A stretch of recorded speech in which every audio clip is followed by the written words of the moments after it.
So we're going to talk about, again, Assassin's Creed's executive producer, Mark Alexis Cote. But this particular topic is important because this is something that we see them talk about in gaming all the time.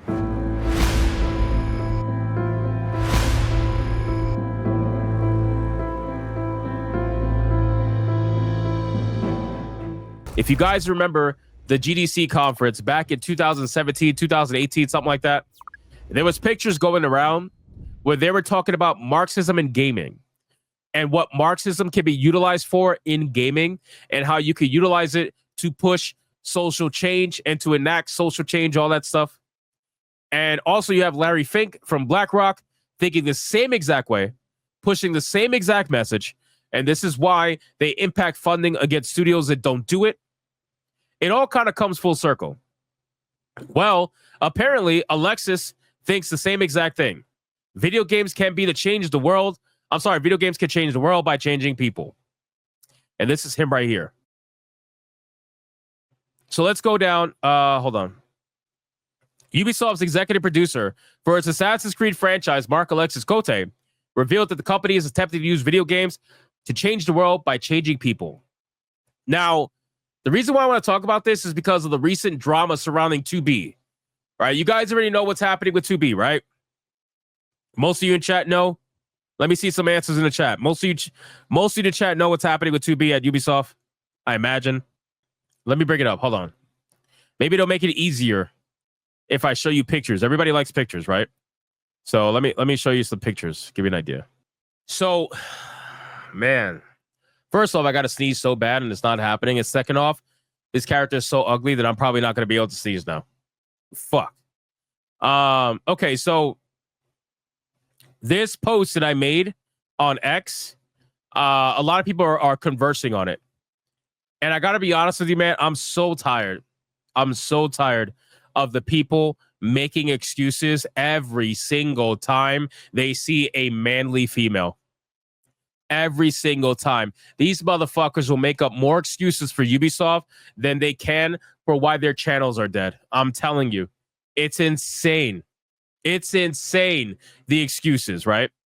So let's put it to you like this. I had people, and I'm not even going to bother naming names because those motherfuckers know exactly who they are. Let me put it to you like this, all right? I had people try to make up an excuse telling me that, oh, this character should be compared to the actual in-game character in Nier Automata and not the Stellar Blade version. They're trying to say that it's a closer comparison between the original game and Ubisoft's version.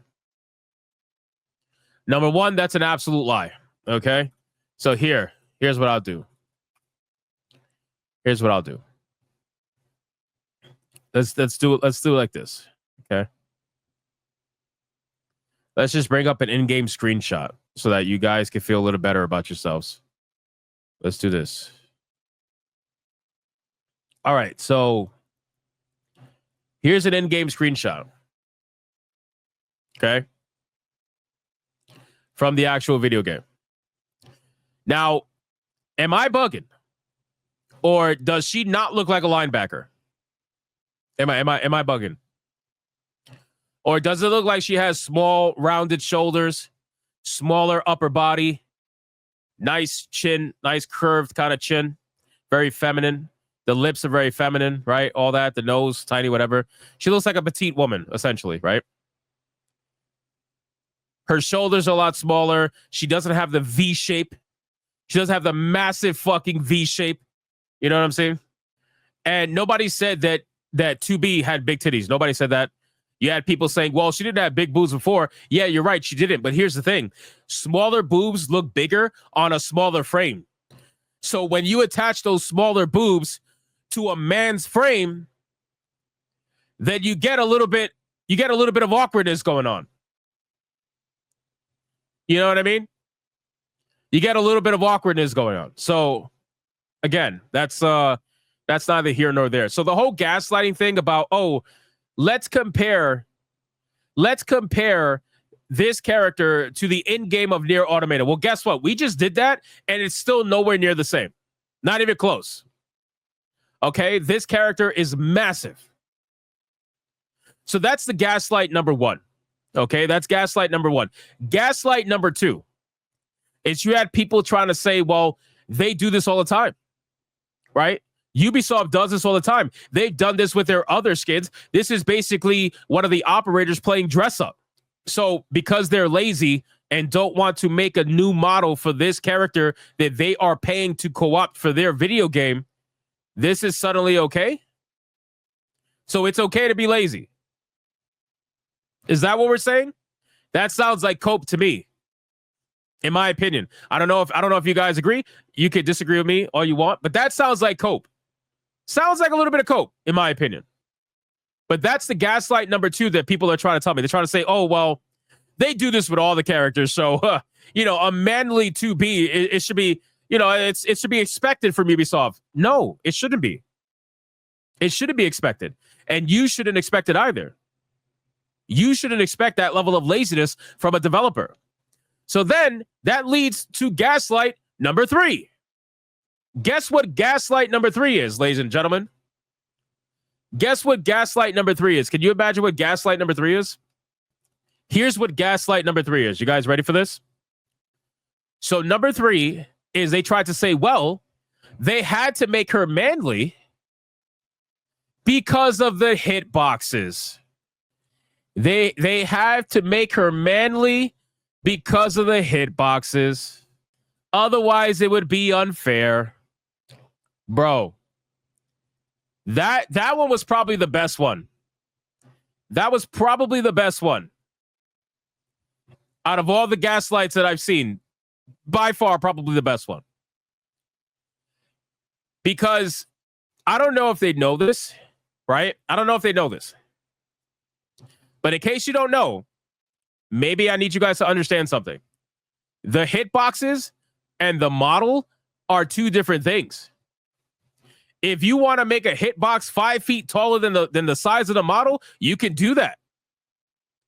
The player might not know that because they'll be shooting in the middle of the air and all of a sudden they'll get a headshot shooting 5 feet above the character's head, but you can do that.